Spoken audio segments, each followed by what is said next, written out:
Bonjour, bonjour, mbote mbote, mes bien-aimés dans les seigneurs. Peuple congolais, bande konangai, na pesi biso nyonso mbote na kombo na Yesu Kristo. Na sepeli koyo komema ba message yo lisu lelo, ba message yo nzambe na biso apesi ngai, nga naza mosala nzambe mama Dasa, boyebi ngai deja ebele bande konangai, na memaka ba message yo nzambe apesaka nga na mema soki apesi ngai ye moko. Donc na bimaka soki nzambe ayebisi ngai kende liboso peuple nanga ko pesa bango message oyo. Donc na ye na message mibale lelo. Message moko na ngai na pesa ya ndeko Alain oyo ya comédien na biso ya wasaka théâtre ba théâtre congolais. Toyebi Alain, toyebi ndeko na biso Alain. Nazaki na message po na ye na ngai na pesa mo na vidéo oyo elekaki. Mais nalobaki na bongisa yango dans le sens où nalobaki na faire accompagner yango na parole o nzambe apesi po na utaki pe kozwa message yango il fallait na bondela nanu liboso na sentaki que l'esprit me disait molimo nzambe zo ebisanga na bondela po nango apesanga parole. C'est pourquoi j'avais retenu ça. Donc voilà, c'est comme ça que le Saint-Esprit travaille avec moi en tout cas. Donc yango nazwa ki temps wana na memi yango lelo, na memi pe message mususu nzamba pesa kinga pona artiste na biso Kofi. Aza pas seulement artiste na biso, mazali ambassadeur na biso ya culture, si je me trompe pas. Azali donc pas seulement artiste musicien yembaka, mais azali impliqué pe na politique ya mboka na biso. Donc ce qui fait que azali impliqué pe na spiritualité ya mboka na biso parce que mboka na biso eza mboka moko spirituel. Voilà. Naza na message pour na ndeko na biso Kofi. Donc papa na biso Kofi Olomide oyo ayembaka. Donc naza na message ya ndeko Alain na ndeko Kofi. Bango mibale na message pour na bango. Très important, bandeko bolanda biso, bolanda ngati na suka. Boko tirer pe quelque chose parce que message oyo surtout ya ndeko na biso Kofi ezali pe ko impliquer batu oyo babima na Kofi. Mutu nyonso oyo abima na Kofi ezo impliquer bango na kati na opesa message wana boko sosola eloko nini oyo nzambe alobi. Donc voilà. Tika tata nzambe azwa lokumu apambola bana na ye nyonso, apambola bandeko nyonso bazolanda message oyo, apambola bana na ye o bazalaka penza na bosenga ou bosengi ya ko linga leza makasi ya ko zela penza ba message ya nzambe bandeko ebele en tout cas bazaka inspiré na ba message bazaka pe édifié et puis batiraka leçon na ba message nzambe apesaka. Donc tika tata nzambe mona bino molimo nzambe ciblé bana na ye na ngonga oyo apambola bana na ye nyonso tu a zongisa réponse na ba problème na bino nyonso tu puisque nzambe alobaka pamba te lokola abimisi makambo oyo c'est parce qu'il est en train de travailler, il est en train d'agir na ba vie ya bato ya moi tindi message oyo ba message oyo mibale abona pe ba sœur na ngai so na benga bino ba maman na biso ba pandisango c'est par respect nde na benga bino ba maman na ba maman puisque moi si nyon soit ya moki aza maman. Donc c'est par respect que na benga bino boko ozala baleki nanga boko ozala bana nanga pe boko ozala na kati comme na moni bino te na yebi ba âge na bino te na benga bino ba maman nanga ba pandisango nyon surtout ba maman la danoise ba MD TV officiel, ba HM, Viroma TV,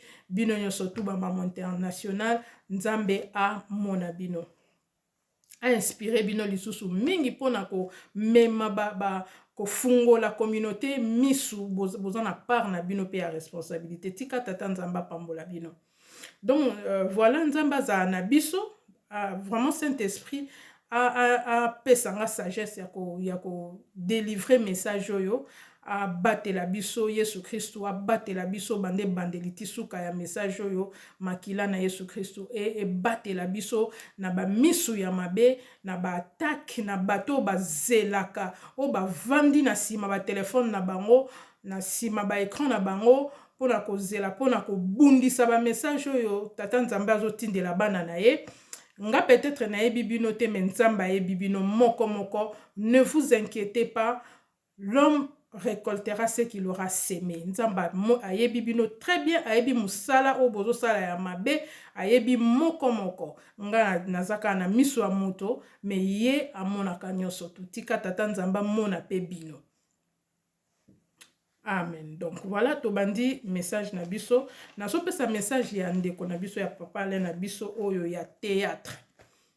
Artiste na biso comédien ya théâtre. Nzamba zola kisanga nini? Nzamba zola kisanga Alain avandi na mabele. Alain avandi na mabele. Alataki sengle moko ya pembe. Sengle ya pembe. Na se na ye na monaki même pas. Donc nzamba laksenga même pas na se na ndenga zalaki. Mais loko ya tiraki attention na ngeza sengle alataki. Na moni alati sengle o ba mibal bachara na sa bilamba. Donc on va dire par là neti sous-vêtement na ye.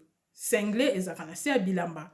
Mais alataki yango ya pamba avandi na mabele. Ko vanda avandi na mabele Alain azozwa biloko na mabele azolia. Azolokota biloko na mabele azolia. Ezaki mukuse elo na monaki elo na monaki yango wana. Alors Saint-Esprit azo expliquer nga sur le champ, à faire comprendre nga elo nini message nini papa zo pesa ngai place wana. Tant na moni bongo molimo azoloba na ngai liboma. Donc à perdre mutu. Donc acte azo poser place wana ezaki ya normalité.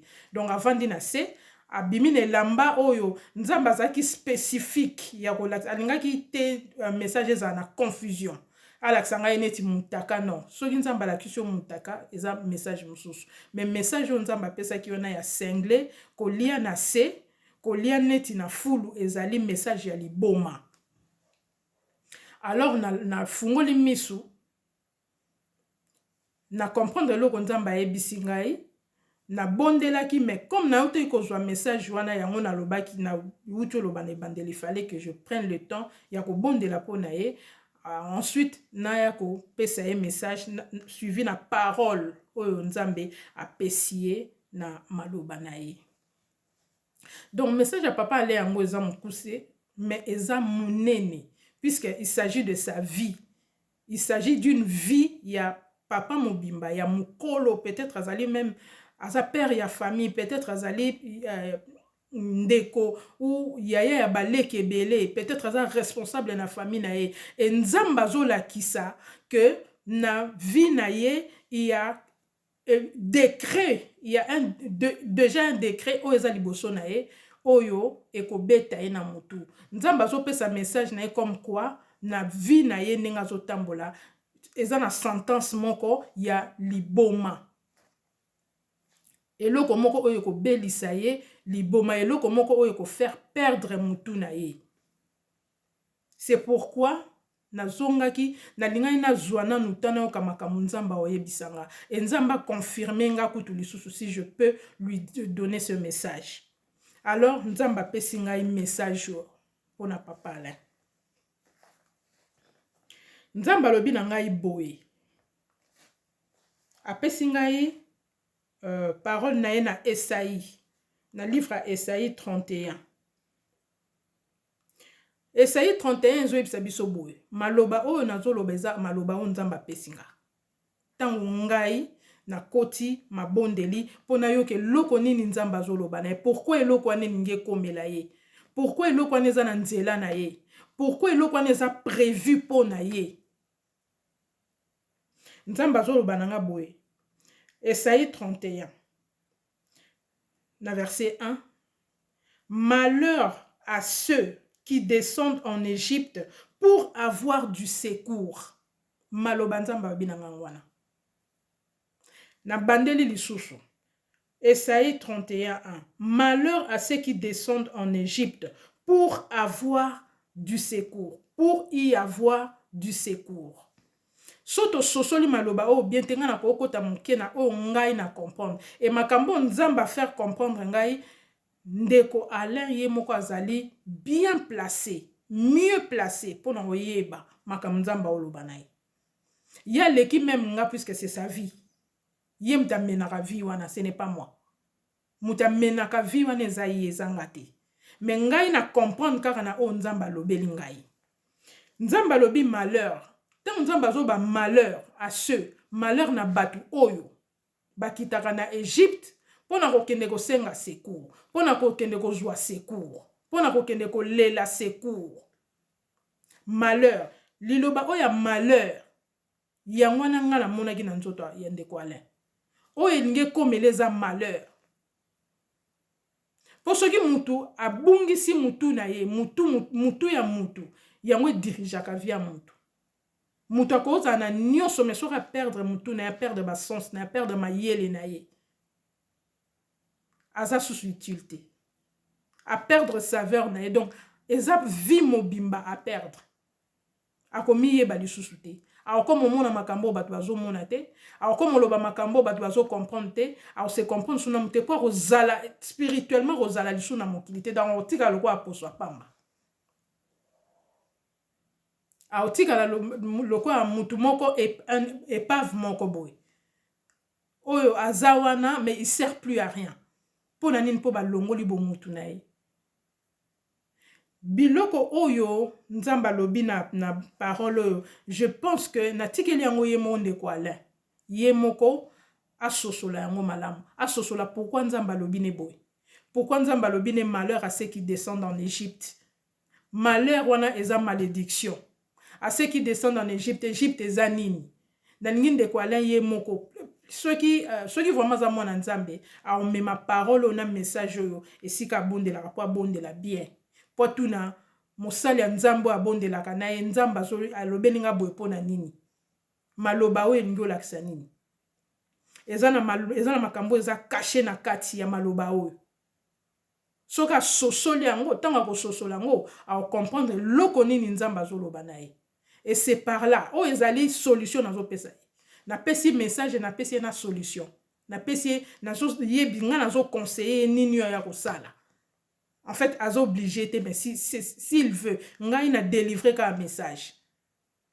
Message est tellement monene que ce que salami est mawa makasi. Je sais de quoi je parle. Naibelo nazoloba. Donc, azo un message à la légèreté. Puisque babiloko wana mutu wana, c'est des réclamations. Et ça va réclamation. Tout d'abord, ils ont une réclamation. Et ils ont une malédiction.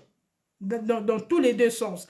Dans le sens où, soit tu as un lukiango, soit tu as une réclamation outil quelque part. Il y a un nzamba qui est en Égypte. Ngata nzamba bi makambo Égypte, ceux qui descendent en Égypte, alors nzamba qui est en désobéissance na katia. Pour nzamba bi malheur à ceux qui descendent en Égypte. Donc, papa Alain sosola et loko nini nzamba so alobi na ya. Nga na pesi message na pesi pe solution. Solution li boso ezali a négliger en moté. Ake na message o pa nzambe, atu na nzambe loko nini na ninga loba na e pona nini na lobi na e boye. Peut-être qu'aza na ignorance yé moko ya quelque chose. Soka luki nzambe wana o atindeli e message nzamba oyebisa. Nga en fait naza lokola nga lokola Eli. Tangu namana kende koluka Eli tangu ba lèpre bimaki na nzoto to tanga na livre ya 2 rois to romona ke namana bimaki ba lèpre na nzoto lèpre on eza malédiction ba lèpre na lingala ba benga ngo maba je pense maladie ya lèpre tangu bimaki yango na nzoto mobimba azaki comme une na tangu akazaka malédiction. Il fallait bomba naka. Mazaki mutu moko munene, azaki na poste moko ya munene, mabima biloko wana na nzoto. Tango akeko luka mosali ya nzambe, ba yebise mosali ya nzambe moko azali, akoki longola o lèpre wana. Tango akende ko mona Élise alobaki na ye nini? Alobaki na ye kota na mai. Akuta na même na ye, yebise kota na mai 7 fois. Apesa ki ye instruction. Tango prophète ya nzamba yaka na message, apesaka message. Tangu prophète ya nzamba lobaka na mutu sala boye, sala ndenge ya lobi. Anelo mswa olobate. Abuja kite, tangu ayebise kende kokota na mai 7 fois, abuja isute. Abuja il souté. Aebisi kene kokota na mai 7 fois. Liboso a discuter. Alobi mais pourquoi ngana ke nokota na mai? Aebisi okota na mai 7 fois. Yo moko kende kota na mai à Jourdain. Obimi okoti première fois obimi okoti deuxième fois obimi okoti tina 7e fois. Tant okota 7e fois les prenez aussi là. C'est tout. Abakse so elo monte. Ngai pe message nzamba pesi ngai soka yebisaki nga yebisa mutu entela benga yo na ngana loba nzamba lobi benga nga me nga nzamba lobi te muta benga ngai nzamba lobi te ke ndeko ala benga ngai non alobi na ngana pesi parole oyo a se retirer na makambo nzamba lobeli na message na maloba na ye parole wana Esaïe 31 ça dit beaucoup.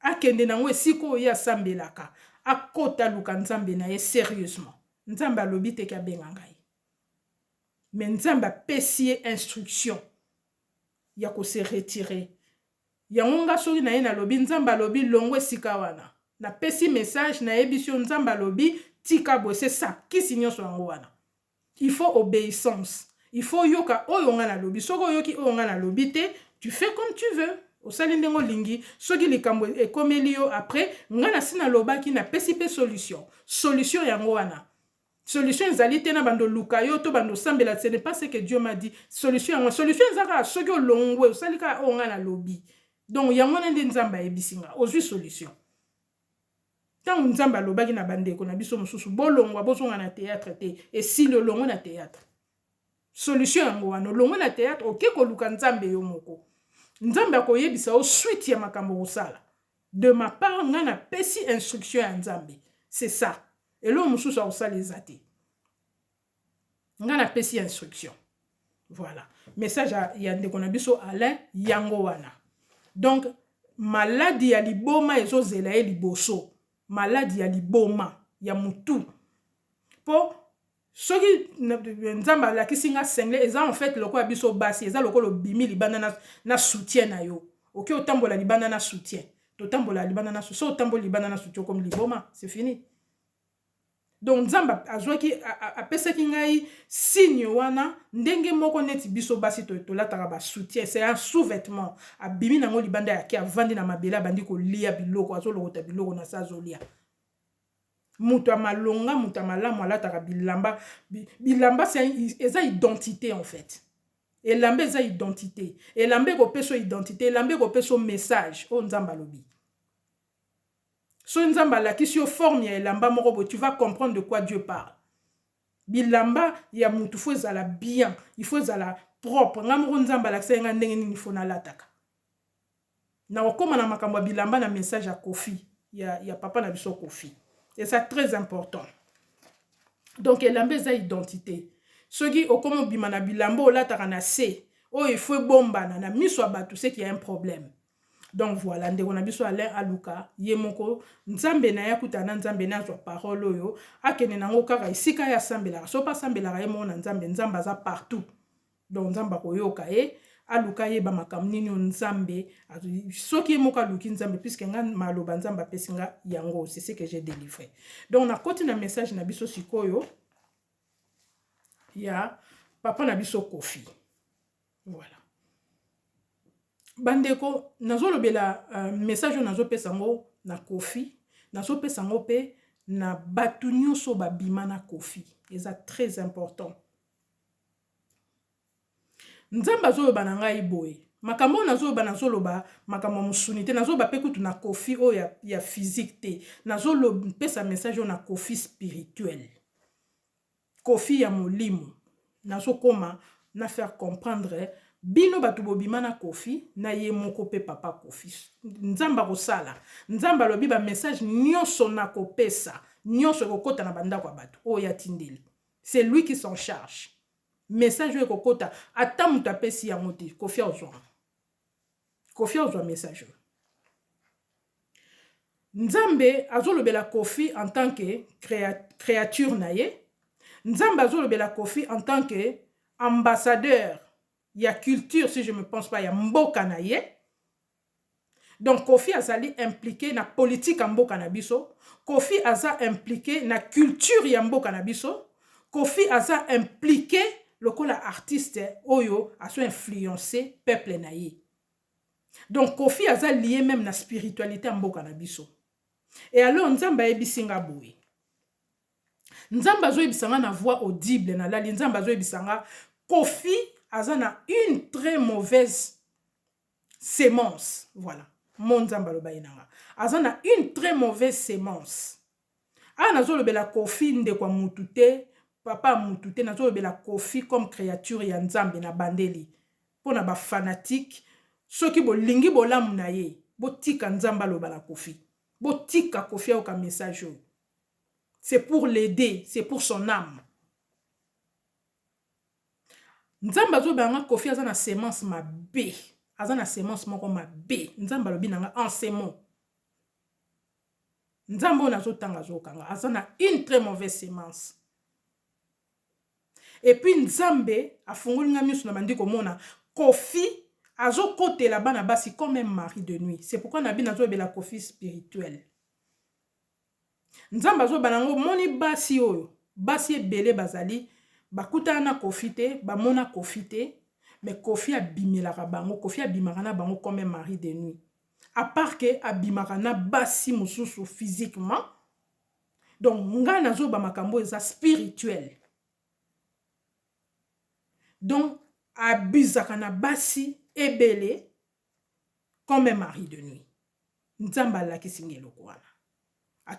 Ezana basi penza. Comme Nzamba lobiango c'est vrai. Donc il y a des femmes oh bako reconnaître likambo ke balala ka boye kaka moni Kofi aye ko sangana na comme mari de nuit.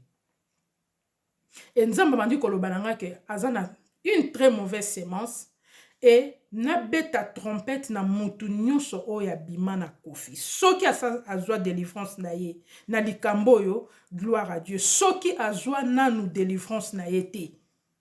Ceux qui ont une délivrance té na ndenga bimaki na ye parce que Nzamba lobi aza na sémence mabe. Sémence c'est quoi? Sémence c'est nini? Na koti na ngona na parole ya Nzambe. Malachie 2 nazui 2 à 3. Nzamba zolo baboy. J'enverrai parmi vous la malédiction et je maudirai vos bénédictions. Oui, je les maudirai parce que vous ne l'avez pas à cœur. Voici, je détruirai vos sémences. Nzamba lo bibo to bandela subiso moko totanga. Tokiti na livre Lévitique et ebisi biso boye.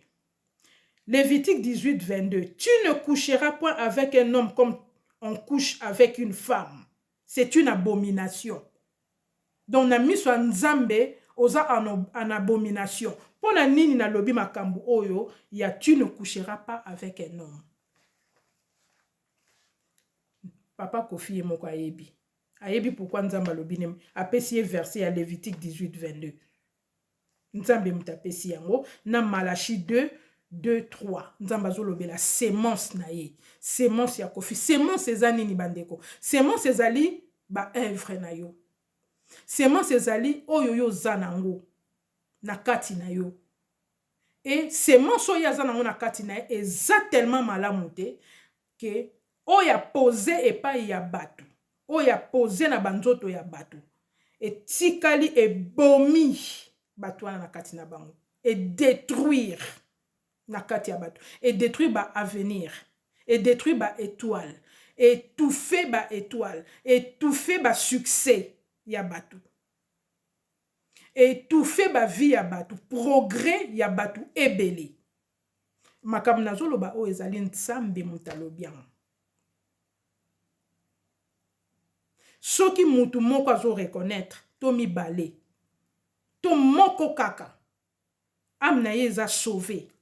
Vie na ye e biki azui délivrance na likambo yo, gloire ezonga na Nzambe. E loko Nzamba lingi yango wana. Nzamba zozela batu wana batelema lelo soki ozaki peut-être na conscience te omonaka vie na yo ndire eza bloqué omonaka vie no ndire zo fungwa mate banda osala likambo wana banda peut-être obimaka na Kofi.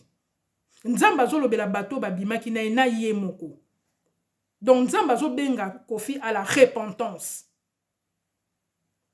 Et sémence oyo nzambe azolobela akei plus na côté sexuel. Nzambe ayoka soni te. Fo nzambe ayoka soni koloba makambo ya sexe te. Makambo nazo ba ya coucher avec une femme, avec un homme. Nzambe maloba nzambe. Nzambe ayoka soni te, nzambe ayebi biso bien. Nzambe ayebi sémence ya Kofi très bien. Bato ebele baza peut-être na sémence ya bien te. Basi ebele, mibale ebele. Na kati na bango ba pozaka epa bato eza bien te, mais nzambe azolobela parce que aza na responsabilité munene na uti koloba wa, aza même impliqué na politique ya mboka na biso, aza impliqué, donc aza na responsabilité na mboka na biso bapesi ye. Tomonaki yango biso nyonso akei akutani na mokonzi na biso ya mboka apesi responsabilité. Nzambe azoloba pamba te. Et comme na temps oyo Kofi azwa délivrance na ye et a libéré na confession na ye ako libéré basi ebele. Nga na s'arrêter na s'arrêter na basi parce que c'est un homme. Na respect na nga. Ye moko ayebi. Ako libéré basi ebele. Puisque lokola nzamba lobi sémence na ye, sémence ba œuvre na ye, et sémence ezali pe biloko ya bimisaka, biloko ya tikaka, sémence pe kako ebotaka bana yango wana. Comme nzamba lobi ke sémence o ya zo tika na banzoto ya batu, eza malamu te zo détruire que batu wana ba kende ko lukela ngo délivrance, batu wana ba kende po ba sambela po na bango, eloko ane longwa. Bon nzamba yebi eloko nini ko memela bana na ye à la longue, soki na mememi mabete. Ça veut dire que même na kati na ye moko, nzamba zo senga ye alongola eloko wana. Pona alongola yango, il faut passer na repentance. Bandeko, na zongi na nu côté ya mari de nuit. Nzamba zo lakisanga ke basi ebele ba monaka Kofi comme mari de nuit. Asangana na basi ebele comme mari de nuit. Donc, nzamba zo ningo yebisanga par là que na domaine ya ba mari de nuit, Kofi aza na kati. Nazo ba makambo nzamba lobi. Donc, Kofi aza na domaine ya ba mari de nuit. Bande konga na soki cours moko, nzamba pesa inga, na interroger ki mari de nuit. Nga na zwaka ba formation pa nzambe. Na lali mkomsu nzamba zo lakisanga, na yoki nzamba zo ba nga fungola misu tala, misu wa molimo. Na ndoto na bandi kotala na soka penza mutu azoya. Abi na nga tala mutu wana na moni mutu azoya. Na moni pe longi ya mutu ango. Nzamba abi na ngo yebi mutu wana na abi na yebiye na ndimi po na yeba ki mutu wana. Abi na nga zela soka koti okomona forme akozwa na nzoto akozwa. Mutu wana koti akomi mutu mususu. Ba mari de nuit ba changer abilongi. Mais bien aimé dans le Seigneur. Akoya ko abize na yo okanisi oyebi to mona kana zaki na mutu mo na zo ebete aza mutu ayebi yo très bien. A mutu wana koti nzamba bandi koloba na nga tuna ye pourquoi asangana na basi na butu. Pourquoi ozo sala musala ya ki mari de nuit? Na poser mari de nuit question. Et tant na opposer question na tanga ki epe na kombo na ye. Puisque nga na mona ki ye ne longi o nzamba fungola na mona ki vrai visage na ye. Boyebi eloko mari de nuit na ipsenga. Boyebi tina lelo na zo ipsa bino tina ba mari de nuit bakenda ko coucher na bato na butu. Mari de nuit wana lobi nanga na yaki pona lokayo. So na zo coucher na mutu na butu na ko lokaye. Donc aye ko mari de nuit soko mona ka ba mari de nuit aye ko lokayo. Aye ko bloquer vie na yo. Aye ko memelo ba blocage. Aye ko memelo masque de vieillesse. Aye ko détruire yo. Et loko li boso ba simbaka yango na finance na yo e baby, beauté na yo e baby. Avouenga na munoko na ye. Nzamba longo le pou na la moki. Eza na ba mama pasteur ebele. Ba mona ba mari de nuit. Alata pena ki tambala ndenga na lati boye. azo sambela prophétesse pasteur même ba prophète ba pasteur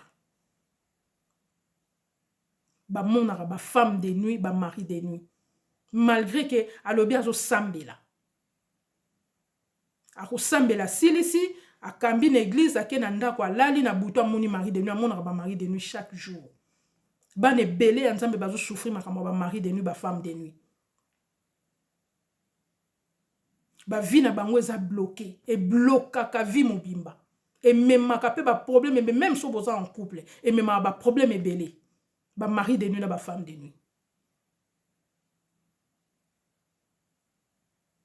soki nzambe azolobela kofi nzambe alakisi nga ba œuvre wana c'est que nzambe amoni ke bana na ye ebele bazo souffrir na makambo ba mari de nuit na ba femme de nuit alors azo interpeller mutu oyo ya yebi azo evre na domaine wana eza pe na ba lesbienne susu na ba PD donc ba homosexuel PD nyonso lesbienne nyonso na opesa bino message on nzambe alakisa ngai bazali ba mari de nuit na ba femme de nuit baza utiliser na ténèbres baza ba serviteur ya diable ba salela ka diable musala so oza lesbienne automatiquement oza femme de nuit soko saka na muninga lesbienne to PD yeba ke ye wana mari de nuit na femme de nuit na puisque soko na lobi teto ina bango mais eza bongo peut-être bango mo ba yebite mais nga na yebi puisque na connaissance wana na yebi musala ba salisa bango automatiquement ba femme de nuit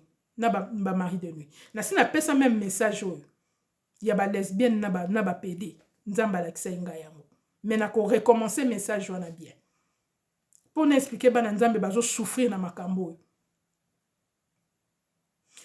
pour na kokanga ba porte ya ba mari de nuit tika ko mona ba mari de nuit o sepela na ngote pour ba msou ba sepela nango neti fali ayemba ki bimelanga lokola femme de nuit pour a sepela nango sinon nga lo bango te eza na bato ba mona ka makambo bongo na tongo pa la muki mi moni penza za mouillé a osa ne pelo ota lali lisusu lobi lisusu amoni la même chose pe makamune ezo kende mabe makamune ezo kende bloqué mais il ne fait rien tellement de konangai lelo nzamba lobi mba mari de nuit no mona kana ba femme de nuit liso na bango fo sila ngai moko kala nzamba yebisa nga makambo mba mari de nuit ba femme de nuit aloba na ngeza e bakotaka aussi na elateli mabe soko zolata mabe ozotika makolo na ya kitoko wana libanda ozotikela ngo ba mari de nuit okyo tambola na nzela mari de nuit amonya koti bakotaka na elateli ya mabe bakotaka na ba acte oyo ya ba lesbienne ba PD bakotaka na biloko totalaka ya mabe yo moko ko fungola biloko moko ba film moko ya mabe ekotisaka ba mari de nuit ba femme de nuit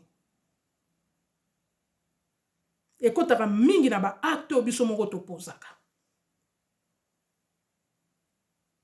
sikoyo même kofi soki nzamba lakisi ke basi mususu azo abiser na basi mususu même spirituellement comme un mari de nuit basi ona bazana part na bango par responsabilité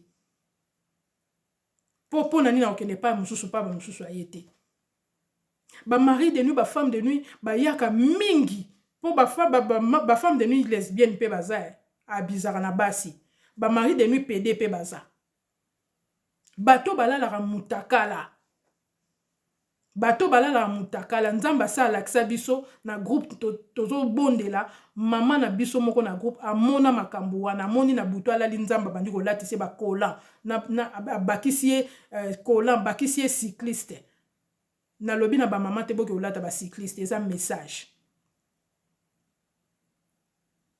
tango alati yango esili kala ta bandi ko makelele pa ba voisin na ndoto nzamba fungoli miso bandi ko mona bakuluna ya ba mari de nuit baso kotela basi na bandako basi nyoso balala mutakala so lala ka nuit sikoye ko comprendre yango nzamba lati singa bilamba yango nzamba zo lati se ba culotte azo donc azo protéger nzamba bande ko pese signe ya ko se protéger ya ko lala mutakala ti ko lala mutaka e kotisaka ba mari de nuit na ba femme de nuit ezana ba acte belé autoposaka e kotisaka ba mari de nuit na ba femme de nuit soki pendo telemeli yango sosoli muke makambo na lobi na koti en profondeur penza te po awa na kozwa vraiment bata ebele po na ko expliquer yango soko koti na profondeur okokanga porte wana o comprendre loko nini ekotela ko ba femme de nuit na ba mari de nuit et pona papa na biso Kofi akende koluka nzambe azali créature ya nzambe aleki nzambe nelo te nzambe aleki na nyonso il est le tout puissant soki azo interpeller ye na repentance azonga na lobi bien na repentance nzambe azoluka papa Kofi na repentance oya sali nyonso za na miso ya nzambe oyo nzambe azosenga ye ezali a se repentir na bango et niko repentance niko lakisa akabwana na makambo mabe oyo nzambe azo reprocher ye nango likambo nzambe azo reprocher ye nango awa to yebi penza nzambe alobelinga clairement c'est la mauvaise sémence misala na ye ya mabe ba œuvre na ye ya mabe biloko azo déposer na banzoto ya bato ezo détruire bato asa la repentance atika mabe wana puisque so nzambe azolobela ba artiste na biso mingi puisque baza impliqué na makambo mboka na biso bazo influencer population toza na ba catégorie o nzambe azolobela na mboka na biso ezali ba politicien ba pasteur ya mabe ya lokuta o bazo bebisa mboka bazo mema ba nzambe étranger na mabele na biso ya Congo ezali ba musicien na ba comédien puisque nzamba sa lobaki congolais nyonso se repentir pour na héritage na ebandeko tokomona Congo wane ko sukwama so nzamba zo lobela batu bazonga la repentance pour nzamba prévenera toujours avant ça la likambo nzamba a prévenaka il ne fait rien à Amos 3:7 sans prévenir na ba prophète nae makambu ya lingia sala poto lobateke un jour nzambo yebisaki biso te po ani nzamba zo interpeller puisque azo sukola Congo yango wana ngai nzamba zo yebisa ngai na zonga na loba na batu oyo baza na mabele na ye oyo baza ko influencer peuple na ye bazo égarer même peuple na ye semence ya Kofi eza mabe lelo ezaki message na ye na ya ndeko Alain nzambe azwa lokumu mpo na komisi message wana na sepeli ngai na sukoli maboko na ngai na sina lobi oyo naloba tout le temps oyo yaka na sima wana etali na ngati nga na pesi message na nga na komisi nzambe asali nga grâce apesi nga makasi na pema eza pona salela ye eza pona kokomisa message na sepeli nde na komisi yango enfin nzambe na biso azwa lokumu papa Kofi zonga liboso ya nzambe ye mutakelaki yo souffle o eza na kati na yo eza ya ye ye mutasimbi souffle na yo papa Alain soso la message o nzambe apesi po eza pona vie na ye très important tika tata nzambe azwa lokumu soki Yesu Kristo azongi lelo te po yende mukonzi na nyonso Yesu Kristo sera décidé lelo alobi azonga lelo azongi makampe sili soki o se repentaki te o perdre gloire ya nzambe